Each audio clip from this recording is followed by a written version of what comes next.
पहा नवीन एपिसोड्स एकदम add free.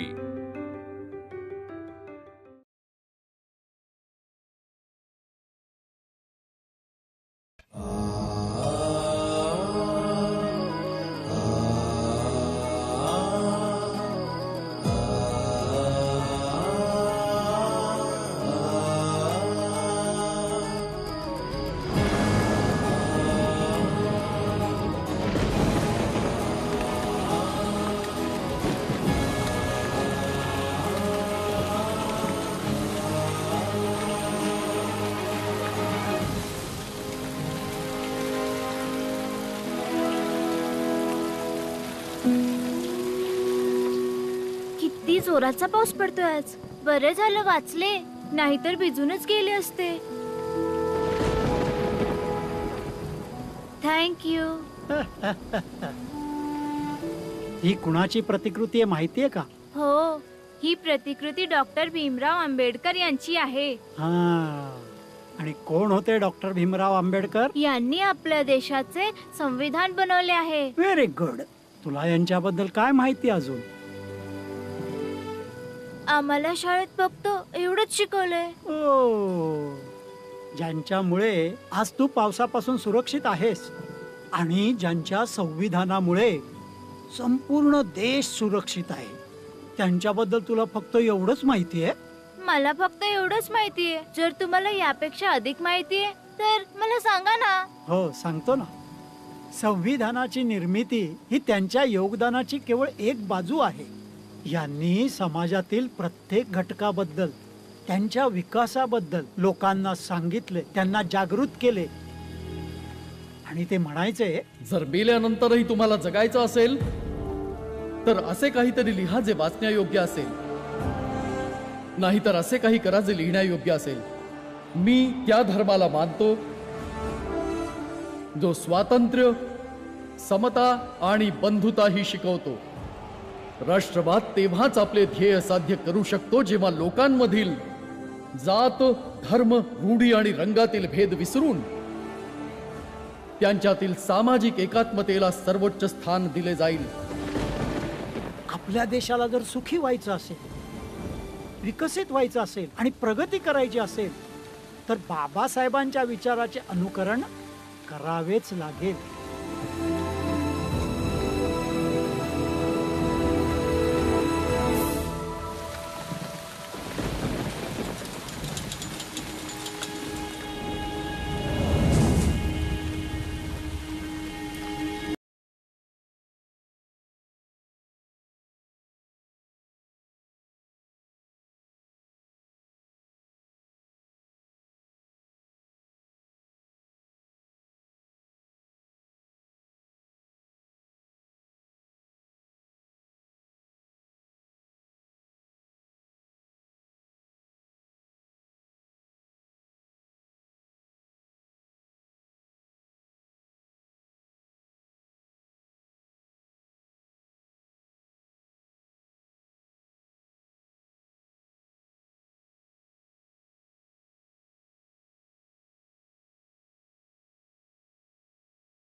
तू तर पूर्ण भिजलीस। हा, मग बाबासाहेब पण भिजतायत, मग आपण का नाही? बाळ, या पावसासोबत तर बाबासाहेबांचे जन्मापासूनचे नाते। हा, ती पण एक अशीच अवकाळी मुसळधार पावसाची रात्र होती, 14 एप्रिल 1891, जेव्हा बाबासाहेबांचा जन्म झाला।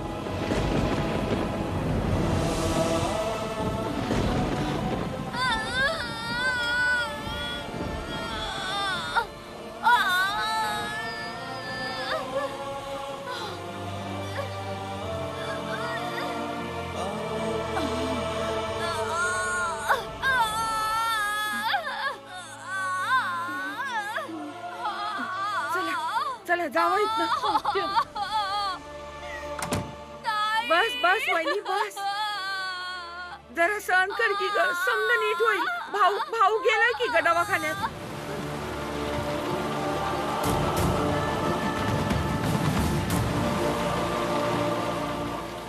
बस बस.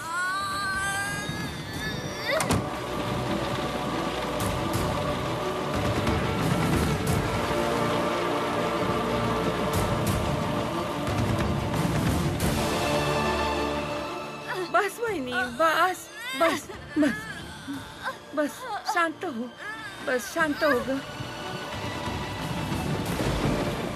डॉक्टरबाई, डॉक्टरबाई. अरे हे तर बंद आहे. बहुतेक डॉक्टरबाई घरी असेल. वय वहिनी शांत हो. हा? शांत हो. शांत. भाऊ येतच असेल. बस. आई आई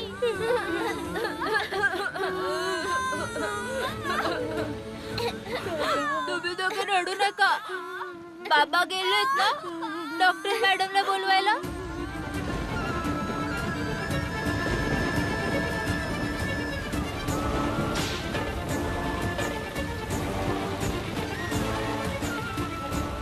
डॉक्टरबाई, डॉक्टरबाई, डॉक्टरबाई, दरवाजा उघडा. डॉक्टरबाई, डॉक्टरबाई,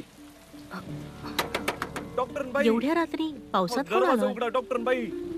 बहुतेक कोणीतरी डॉक्टरबाई. आजारी असावं.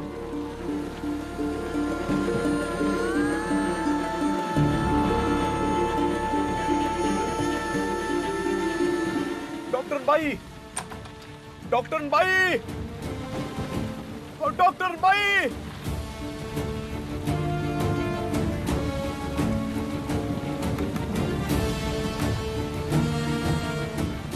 कोण आहे? अहो हे तर सुभेदार रामजी सकपाळ आहेत. एवढ्या रात्री? हे लोक म्हणजे त्या इंग्रजांनी आर्मीत पदव्या देऊन डोक्यावर चढवून ठेवलंय. अरे ज्यांच्या सावलीमुळे विटाळ होतो त्यांच्यावर एवढ्या रात्री उपचार करू? मरू देत त्याला. तू येऊन झोप. डॉक्टरबाई, डॉक्टरबाई. अहो पण तो तर दार वाजवतोय. वाजवतेत. वाजवून वाजवून दमेल तेव्हा अक्कल येईल. नंतर जातील. सकाळी येऊन विचारेल तेव्हा काय सांगायचं? सुभेदार आहे. पावसाच्या आवाजात ऐकून आला म्हणून सांग त्यांना. आणि सुभेदार असला म्हणून काय झालं? त्याची जात तर तीच आहे ना. दरवाजा उघडा. डॉक्टरबाई, माझी बायको पोटूशी आहे. तिला कळा सुटल्या. ती मरून जाईल. माझ्या बायको पोराला वाचवा. अगं ज्यांचा स्पर्श झालेलं पाणी लोक पित नाही, तू जाऊन त्याची प्रसूती करणार आहेस? ती मरत असेल तर मरू देत. चल ये झोप. डॉक्टरबाई, दरवाजा उघडा. डॉक्टरबाई, डॉक्टरबाई.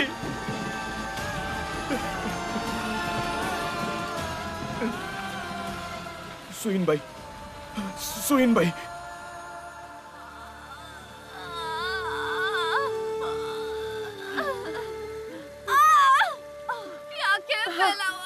मला नाही वाटत.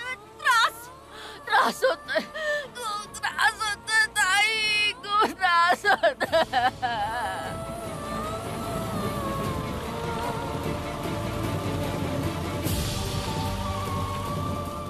अरे डॉक्टरीन आली का? नाही आत्या. जा जाऊन बघा कुठं राहिली. मी बघतो.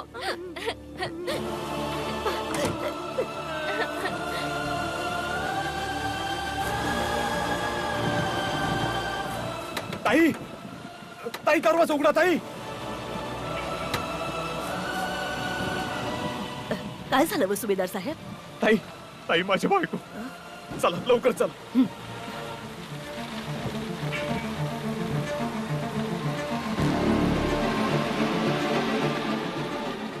चला चला चला.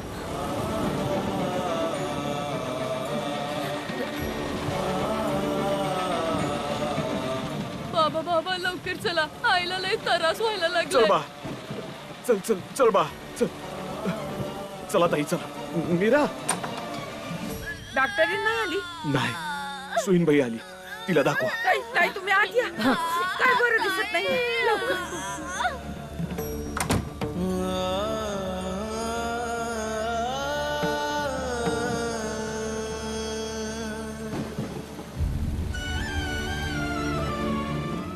हे परमेश्वरा, कृपा राहू देत. 13 मधली 8 तर तू आधीच हिरावून घेतलीयस. हे 14वं आहे. याला जीवनदान दे. वहिनी ताई आली हा. शांत.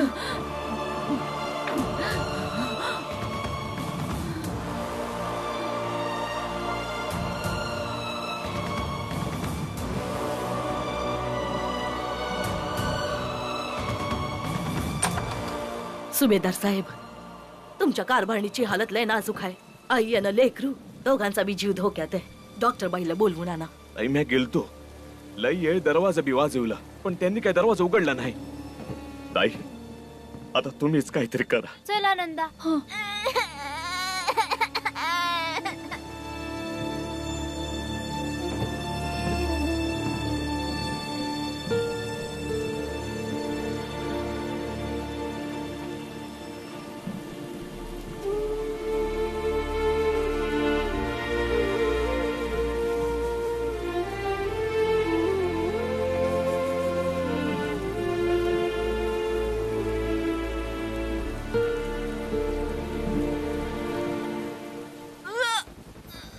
झालं झालं झालं. थोडा वेळ धीराने धीराने घे, हा. झालं, थोडा वेळ हा. डॉक्टरीनबाई, डॉक्टरीनबाई, दार उघडा. डॉक्टरीनबाई. थोडी कळ काढ बाई. झालं झालं थोडी कळ काढ. झालं बाळा, झालं. बाई शांत हो बाई. नको रडू नको रडू बस नको. बस बस. अगं झालं शांत हो. गं. बस बस बस बस. जरासं वहिनी. अगं बाई शांत हो बाई. झालं.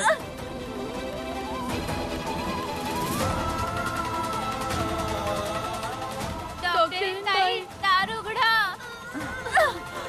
जरा अजून. झालं थोडीशी थोडा कळसूस जोर दे बाळा. बाई. थोडा. अजून जरा जोर लाव ना. आत्ताच होईल बघ. झालं. आरामात काळजी करू नकोस.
हाकून जन्माला आला,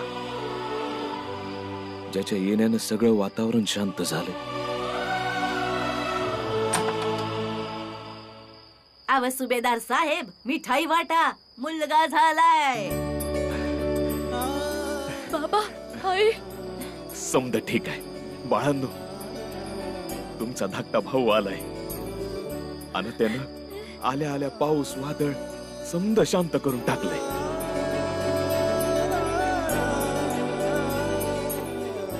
आलेलेले यर बाळ माझ्या.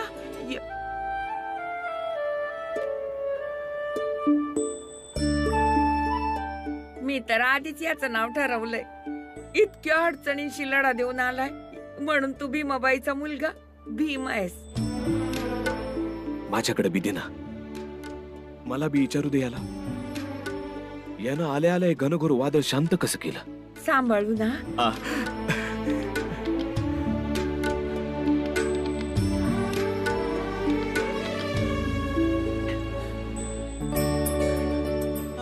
भाऊ भाऊ भाऊ ए भाऊ भाऊ बाळंतिणीच्या खोलीतून बाळाला बाहेर नाही न्यायचं.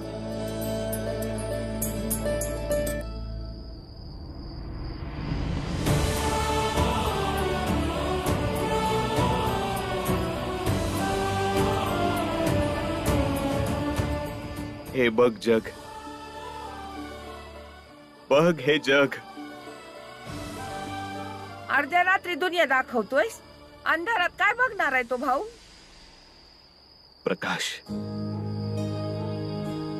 अंधार किती भी कडत असू देत, त्याची बी एक येळ असते,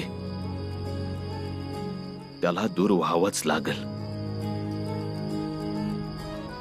एवढी संकट तू झेलून आलायस, आता अंधार दूर होणार, प्रकाश येणार, आणि रोजच्या पेक्षा जास्त तेजानं सूर्योदय होणार.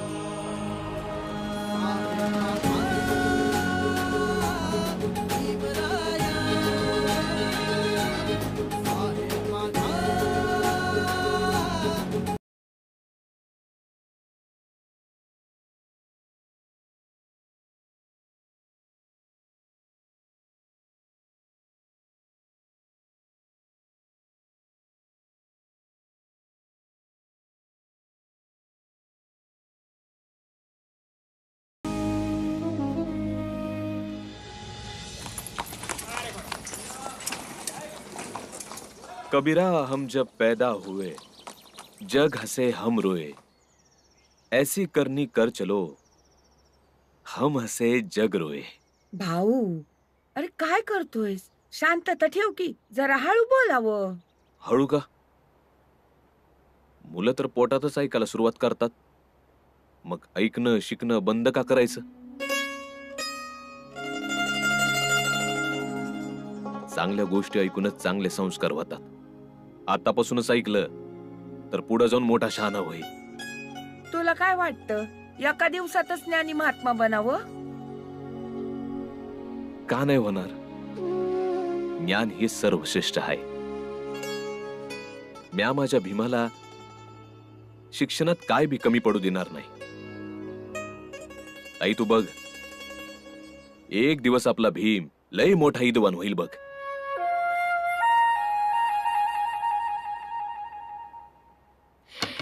अरे इतक्यात नाही, सकाळीच विट्टी दांडू खेळायला गेलात. लाडू तयार आहेत, वाटायला कोण जाणार? मी जाईन की लाडू वाटायला. वाटून झाल्यावर मला बी मिळेल ना? सगळ्यांना मिळेल. जा घेऊन जा.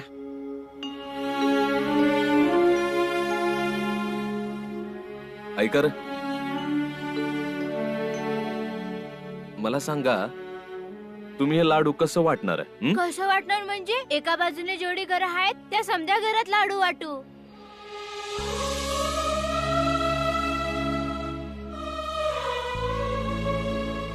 नाही, समध्यासनी नाही, आणि एका बाजूने तर अजिबात नाही. जरा सांभाळून. म्या तुम्हाला सांगतो कुठल्या घरात लाडू वाटायचे आणि कुठल्या घरात लाडू नाही वाटायचे. आणि हा, त्या इला असला तर अजिबात येऊ नका.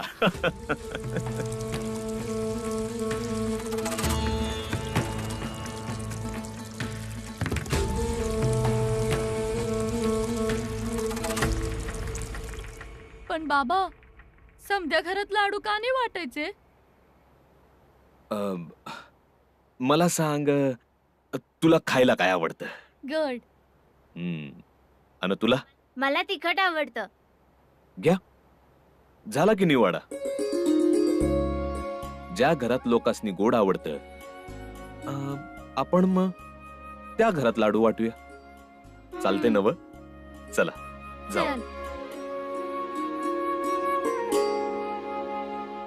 भाऊ,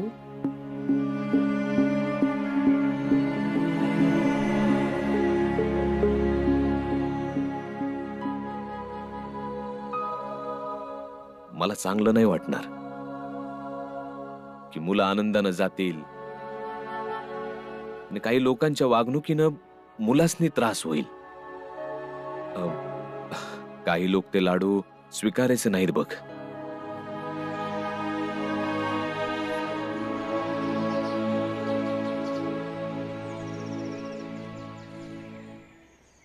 मावशी, मला भाव झालाय.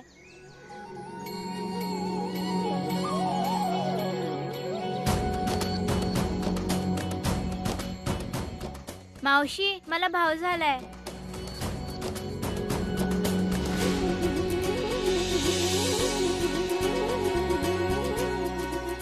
चल चल.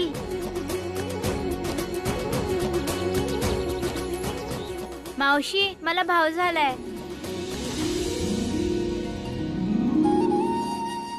चल. दादा ते पोरग कवापासून आपल्या माग माग येते, त्याला एक लाडू द्यायचा का? नाही, बाबांनी सांगितलं ना कुठल्या घरात लाडू वाटायचा आणि कुठल्या नाही. पर त्यो तर लहान पोरगा आहे, एक लाडून काय होणार आहे? आणि तसं बी त्यो घराच्या बाहेरच उभा आहे. आणि थांब.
अगं ए, याला आंघोळ का घातली? डोक्यात कांदे बटाटे भरले त्याच्या. याच्या हातून लाडू घेतला याने. जात धर्म भ्रष्ट करून टाकलाय.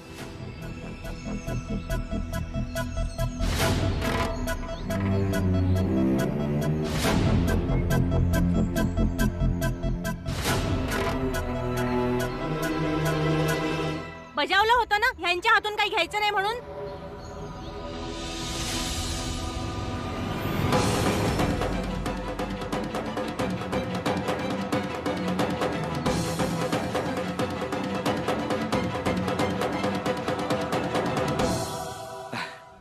तुम्ही इकडे काय करताय?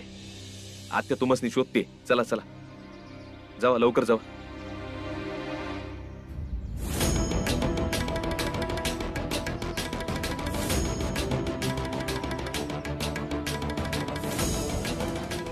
अजब ढोंग आहे म्हणायचं. पुढ्यात आल्यावर सलाम ठोकला आणि आपल्या लेकराला त्यांच्या हातचा लाडू खायची मनाई केली. ह्यात कसला आला जाती धर्माचा सोवळ? हे बघा, नोकरीच्या ठिकाणी ते आमच्यापेक्षा मोठे आहेत, पण सामाजिक दृष्ट्या आम्ही त्यांच्यापेक्षा खूप उच्च आहोत. माझी पत्नी जे वागली ते योग्यच होतं आणि जे मी वागलो हेही योग्यच होतं. समजलं?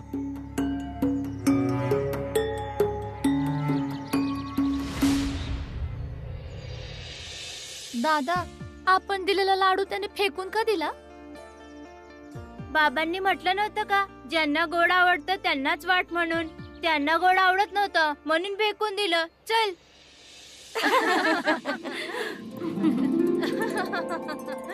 अगं ए बाळाची आई, किती गोड मुलगा दिला आहे सुभेदार साहेबाला. अगदी राजवानी दिसतोय बघ. बदल्यात सोन्याचा हार घे भाऊ कडून. अभिनंदन अभिनंदन साहेब. अभिनंदन साहेब. अभिनंदन, खूप खूप तुम्ही तर 2 घ्या. अभिनंदन. अजून घ्या की. रामजी भाऊ, रामजी भाऊ, काय रे भाऊ, काय झालं? हे बघितलं का तुम्ही? टपाल आलाय मेजर साहेबांपाशी. जरा वाचून बघा. बघू.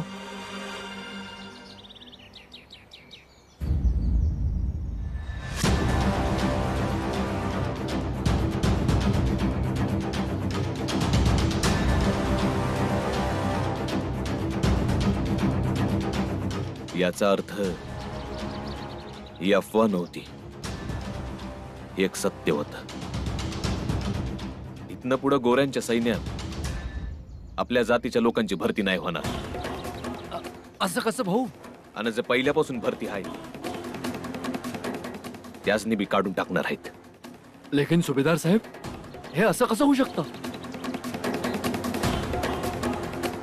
मला वाटतंय मेजर साहेबांनी विचारावं लागेल. सरकारने स्वतः बनवलेले काही नियम असतात, काही अडचणी असतात. सरकार चालवण्यासाठी कधी कधी कठोर निर्णय घ्यावे लागतात. साहेब, मी इथं लढाई लढायला आलो होतो, पण तुम्हासनी असं वाटलं की मी लढाई लढण्यापरीस कॅन्टॉन्मेंटच्या मुलासनी चांगलं शिकवू शकतो, म्हणून कंपनी सरकारनं मला टीचर ट्रेनिंग पायी पुण्याला पाठवलं आणि आपल्या शाळेचा मुख्याध्यापक बनवला. त्या येळपतूर माझ्या जातीचं कुणाला बी वावड नव्हतं. मग आत्ताच का म्हणून झालं? जात बघून पद हिसकावून घेतलं जातंय साहेब, आणि ते बी कुठला गुन्हा केल्या बिगर. चला म्हणजे इंग्रज सरकारला कुठून तरी सद्बुद्धी आली म्हणायची. आता हळूहळू सर्वजण सैन्यातून निवृत्त होतील आणि नवीन भरतीत त्यांच्या जातीचे लोक नसतील, आणि आता त्यांना सलाम पण करावा लागणार नाही. आई शपथ, माझं तर रक्त खवळतं. असं वाटतं की आपलेच हात कापून टाकावेत, पण काय करणार? पोटा पाण्याचा प्रश्न आहे ना.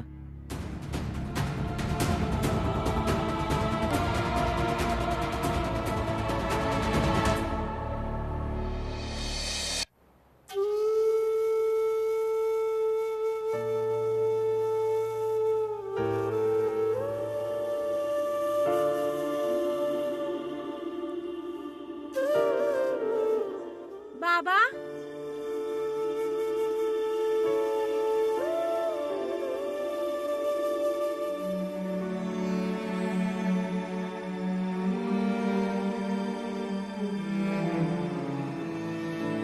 तुमची नोकरी सुटली तर मग पुढे कसं व्हायचं? नाही म्हणजे पोरींची लग्न आहेत, पोरांची शिक्षण आहेत.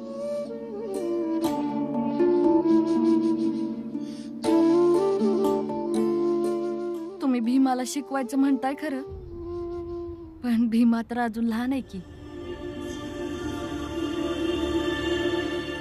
हे समजा कसं व्हायचं? जेव्हा ही वर्दी नव्हती तेव्हा हिंमत होती. जेव्हा ही वर्दी जाईल तेव्हा हिंमत तशीच राहील.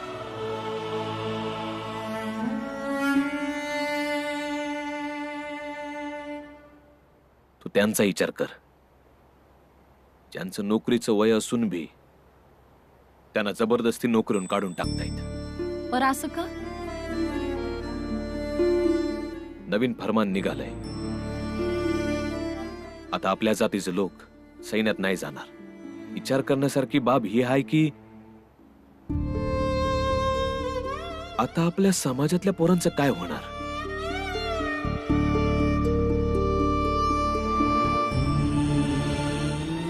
मला तर भ्याच वाटायला लागलाय.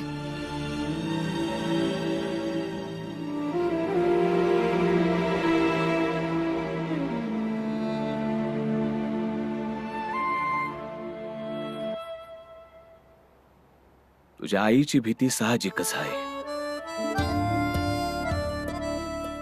जेव्हा चिंता चितेवानी धुमसते तेव्हा चिंतन केलं पाहिजे. आणि तुला माहिती आहे का, माझ्या चिंतनाचा योग्य मार्ग कुठला आहे? तुकोबांचं भजन आणि कबीराचे दोहे. कबीरा लोहा एक है, गढ़ने में है फेर, ताही का बख्तर बने, ताही की शमशेर.